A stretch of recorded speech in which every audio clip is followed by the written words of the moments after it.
వీక్షకులందరికీ నమస్కారం. జూలై మాసమందు ద్వాదశ రాశుల వారికి ఏ విధమైనటువంటి ఫలితాలు కలగబోతున్నాయి అనేటువంటి విషయంలోకి వెళ్లే ముందు జూలై మాసంలో ఉండేటువంటి గ్రహస్థితిని మనం గమనించాలి. ఒక జూలై నెలలోనే చాలా విచిత్రమైనటువంటి స్థితి కనబడుతూ ఉన్నది. 14వ తారీఖు నాడే మొత్తం గ్రహాల యొక్క మార్పు అనేటువంటిది చాలా ముఖ్యమైనటువంటి విషయంగా చెప్పచ్చు. 14వ తారీఖునే శని వక్రగతిని ప్రారంభం చేస్తారు. అంటే ఇప్పుడు మీనరాశిలో సంచరిస్తూ ఉన్నటువంటి శనేశ్వరుడు వక్రగతిని ప్రారంభం చేసి నవంబర్ 12వ తారీఖు వరకు వక్రించి ప్రయాణం చేయబోతూ ఉన్నారు. దీని తాలూకు ప్రభావం ఉంటుంది. ఇది 14వ తారీఖునే ప్రారంభం అవుతుంది. అలాగే 14వ తారీఖు నుండి దక్షిణాయనం ప్రారంభం. అంటే సూర్యుడు మిథున రాశిని వదిలిపెట్టి కర్కాటక సంక్రమణం చేసేటువంటి పుణ్యకాలం కూడా 14. అలాగే సింహరాశి యందు సంచరిస్తూ ఉన్నటువంటి కుజుడు 14వ తారీఖు నాడే సింహరాశిని వదిలిపెట్టి ఉత్తర ఫల్గుని 2వ పాదంలోకి కన్యారాశిలోకి ప్రవేశించేటువంటి రోజు 14వ తారీఖే.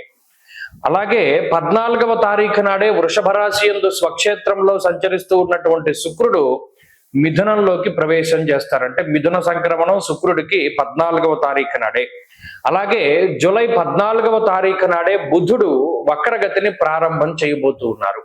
ఇక్కడ చూడండి, కుజుడు, రవి, అలాగే శుక్రుడు ఈ 3 గ్రహాలు కూడా 14వ తారీఖున సంక్రమణం చేయబోతూ ఉంటే శనేశ్వరుడు అలాగే బుధుడు ఈ 2 గ్రహాలు కూడా తమ యొక్క వక్రగతిని ప్రారంభం చేయబోతూ ఉన్నాయి. బుధుడు అయితే ఆయన ఉన్నటువంటి రాశి కర్కాటకంలోనే వక్రించి సంచారం చేయబోతూ ఉన్నారు. ఇది చాలా ముఖ్యమైనటువంటి విషయం. అంటే 14వ తారీఖు నాడు ఒక్కరోజు నాడే 5 గ్రహాల తాలూకు కదలికలు జరగడం అనేటువంటిది కూడా ఆ రోజుకి ఎంతో ప్రాముఖ్యతని సంతరించుకోబోతూ ఉన్నది. కాబట్టి ఇది ముఖ్యమైనటువంటి డేటు. ఇది ద్వాదశ రాశుల వారి యొక్క జీవన గమనాన్ని మార్చేటువంటి డేటుగా మనం చెప్పవచ్చు. సరే, ఇలా ఉన్నప్పుడు గ్రహస్థితిని పరిశీలిస్తే మరి ఈ మాసంలో శనేశ్వరుడు మీనమందు సంచారం చేస్తూ ఉన్నారు. వక్రించిన మీనంలోనే ఉంటారు. 14వ తారీఖు వరకు రవి మిథునంలో ఉంటారు. 14 తర్వాత కర్కాటకానికి వస్తారు. అలాగే రాహుకేతువులు కుంభరాశి యందు సింహరాశి యందు సంచారం చేస్తూ ఉన్నారు. కుజుడు 14 వరకు సింహమందు తదుపరి కన్య యందు సంచారం చేస్తారు. అలాగే రవి యొక్క సంచారం కూడా 2 రాశుల్లోనే ఉంటుంది. ఇటువంటి గోచార పరిస్థితి దృష్ట్యా ద్వాదశ రాశుల వారికి మనం ఉండేటువంటి ఫలితాలను కూడా, అలాగే ఇంకొక ముఖ్యమైనటువంటి విషయం ఏంటి అంటే ఈ జూలై నెలలోనే గురుమౌఢ్యమి అనేటువంటిది కూడా వెళ్ళిపోబోతూ ఉన్నది. ఆల్మోస్ట్ జూన్ నెలలో వచ్చినటువంటి ఈ గురుమౌఢ్యమి కొంతకాలం పాటు ఉన్నది. ఆ గురుమౌఢ్యమి జూలై 7వ తారీఖు తోటి వెళ్ళిపోతూ ఉన్నది. ఈ గురుమౌఢ్యమి వెళ్ళిపోయినా కూడా ఆషాఢ మాసం కాబట్టి ఇది శూన్యమాసము అంటారు. ఈ శూన్యమాసంలో ఏ విధమైనటువంటి శుభ కార్యక్రమాలు చేయకూడదు. అంటే వివాహాది ఉపనయనాది క్రతువులు, శంకుస్థాపనలు, అంటే గృహారంభాలు, గృహప్రవేశాలు ఇలాంటివి కూడా చేయకూడదు. అలాగే ఈ మాసానికి ఇంకొక ప్రాముఖ్యత ఉన్నది. ఏమిటి అంటే మాస శివరాత్రి, ఆరుద్ర నక్షత్రం 2 కూడా కలిపి వచ్చేటువంటి మాసం ఈ మాసం. కాబట్టి ఆ ఆరుద్ర మాస శివరాత్రి మరి 2 శివ సంబంధమైనటువంటివే కాబట్టి దాన్ని పురస్కరించడం కూడా మన భవిష్యదర్శిని సంస్థ ఆధ్వర్యంలో 3 రోజుల పాటు మహారుద్ర యాగాన్ని పాలకొల్లులో నిర్వహించబోతూ ఉన్నాం. ఆ విషయం గురించి కూడా త్వరలోనే వీడియో చేస్తాను. అయితే ఇది ఈ మాసం యొక్క ప్రాముఖ్యత.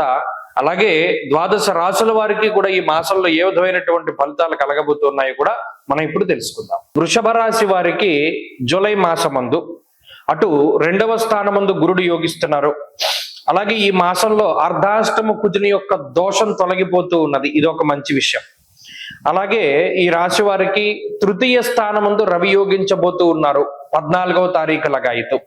అలాగే శుక్రబలం ఉన్నది, బుధ బలం కూడా ఈ రాశి వారికి ఉన్నది. కాబట్టి ఈ రాశి వారికి గ్రహస్థితి పూర్తి స్థాయిలో అనుకూలంగానే ఉంది. ఎక్కడా ఇబ్బంది పడేటువంటి పరిస్థితులు లేవు. ప్రత్యేకించి 14వ తారీఖుకి ముందు తర్వాత అని 2 భాగాలుగా ఈ మాసాన్ని చూస్తే, ఎందుకంటే 5 రకాలైనట్టు 5 గ్రహాలు 14వ తారీఖు నుండి తమ యొక్క గ్రహగతులను మార్చుకుంటున్నాయి. కాబట్టి 14వ తారీఖు ముందు తర్వాత ఉండేటువంటి వాతావరణాల్లో 14 దాటాక అర్ధాష్టమ కుజ దోషం తగ్గడం, శని వక్రగతి ప్రభావం ఉండడం, ఇటువంటివి కొన్ని కుటుంబపరమైనటువంటి చికాకుల నుండి బయటపడేస్తాయి. మానసికంగా ఉండేటువంటి అనేక రకాలైనటువంటి సమస్యల నుండి బయటపడేస్తాయి. ఆరోగ్యాభివృద్ధిని, సంతానాభివృద్ధిని కలిగిస్తూ ఉంటాయి.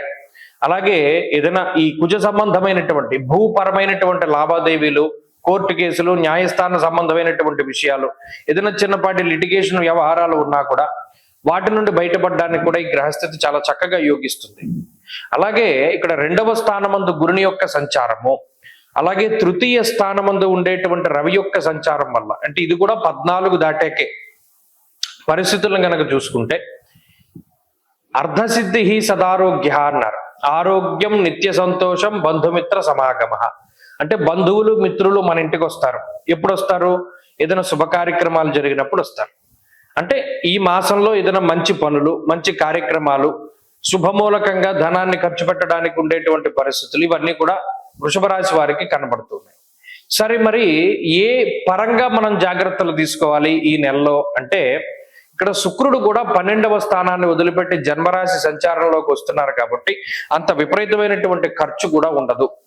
ఏదైతే మనం పలానా డబ్బు దీనికోసం ఖర్చు పెట్టాలి అని దాచుకుంటారో దానికోసమే ఆ ధనం అంతా కూడా వినియోగింపబడుతుంది. అదనంగా ₹1 కూడా అవకాశం ఉండదు, వాంటింగ్ ఉండదు. అంటే మనం ఎంత ఖర్చు పెడదాం అనుకున్నాం, ఇంతే ఖర్చు పెట్టేశాం, అయిపోయింది, ఆ మాదిరిగా వెళ్ళిపోతుంది కాబట్టి పెద్ద బడ్జెట్ ఉండదు. ఇంకొకటి, ఈ 14వ తారీఖు ముందుండేటువంటి పరిస్థితుల్లో మాత్రం అటు 2వ స్థానమందు రవి యొక్క స్థితి, అలాగే చతుర్థ స్థానమందు కుజుడు కొంత మానసికమైనటువంటి టెన్షన్ తీసుకొస్తారు. అబ్బాయి మనం ఇది ఎలా చేయగలుగుతాం, ఎలా దాటగలుగుతాం, పలానా ఉద్యోగంలో సమస్యను ఎలా ఓవర్కమ్ చేయగలుగుతాం, మనమేమో ఇక్కడ విదేశాల్లో ఉన్నాం, దేశం కాని దేశంలో మనకి సమస్య వచ్చింది, ఎలా దాటగలుగుతాం అనేటువంటి భయాన్ని గ్రహస్థితి కల్పించిన కొంతకాలం పోయాక, అంటే 14వ తారీఖు దాటాక ఇటువంటి భయాలు ఇవి కూడా ఉండవు. కాబట్టి ప్రశాంతమైన వాతావరణం ఉంటుంది. ఇలా చూసుకున్నప్పుడు ఈ వృషభ రాశి వారికి కూడా 14వ తారీఖు దాటాక ఉండేటువంటి గ్రహస్థితులు చాలా బాగున్నాయి. వీరు మరింత అనుకూలమైనటువంటి ఫలితాలను సైతం సాధించడానికి ఎక్కువగా ఈ రాశి వారు చేయవలసినటువంటిది పరమేశ్వర ఆరాధన.